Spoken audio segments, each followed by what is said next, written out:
Ladies and gentlemen, the 1989 recipient of the Life Achievement Award, Gregory Peck.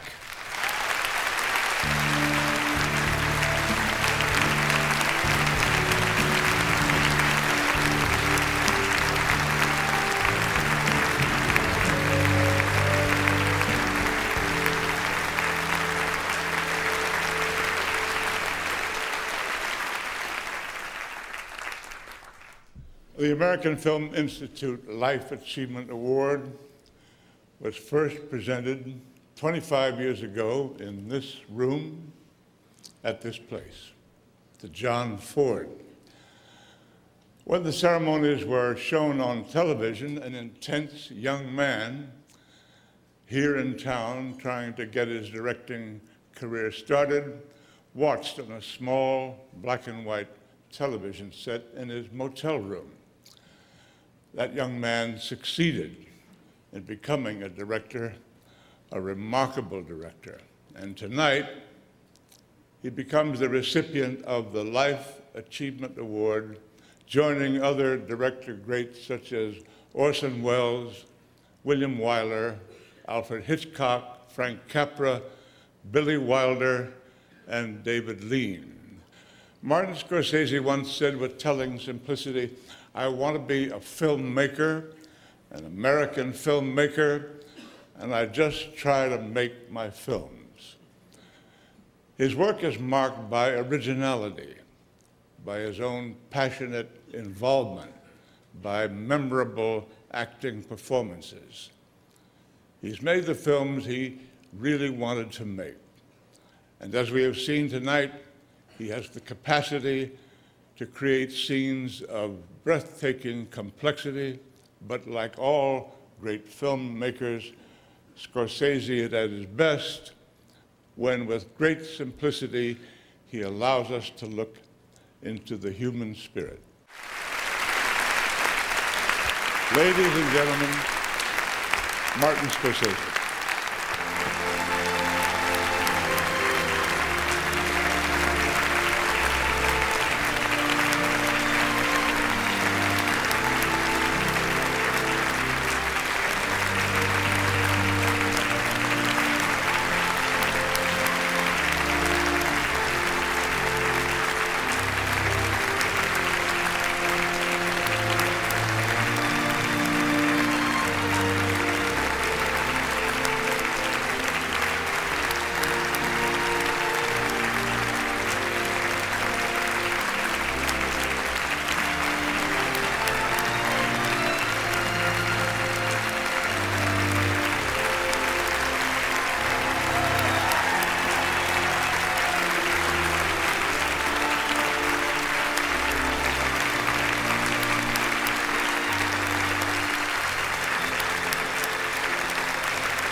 Thank you.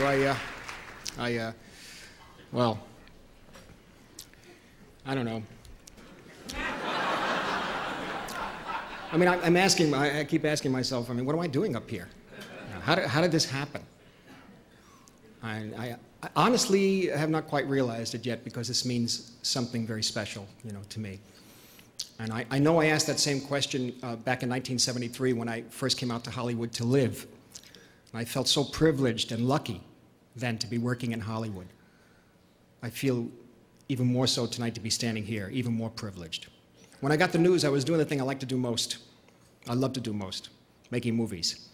And this time I was outside a Tibetan palace that we built during a very violent sandstorm in the Moroccan desert.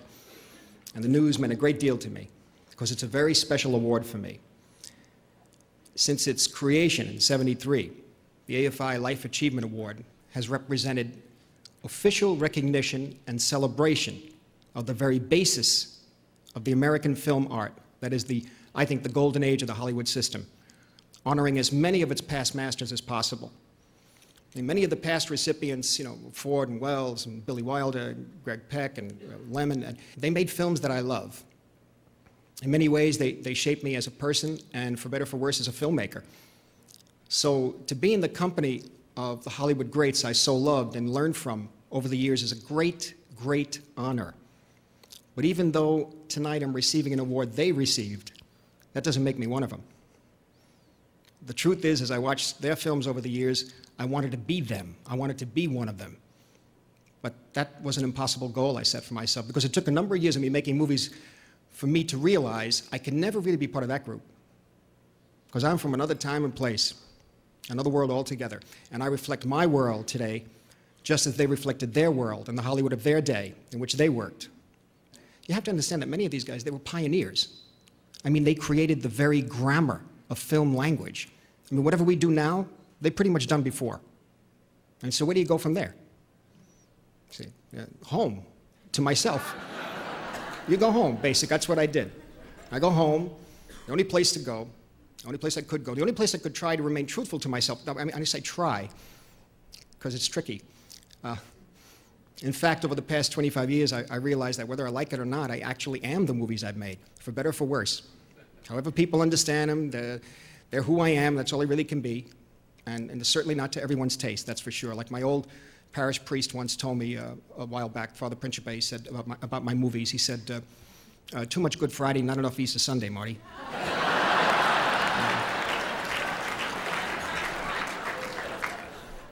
But I feel very lucky just to have made the pictures I've made, and lucky to have had a family which supported me from the very beginning.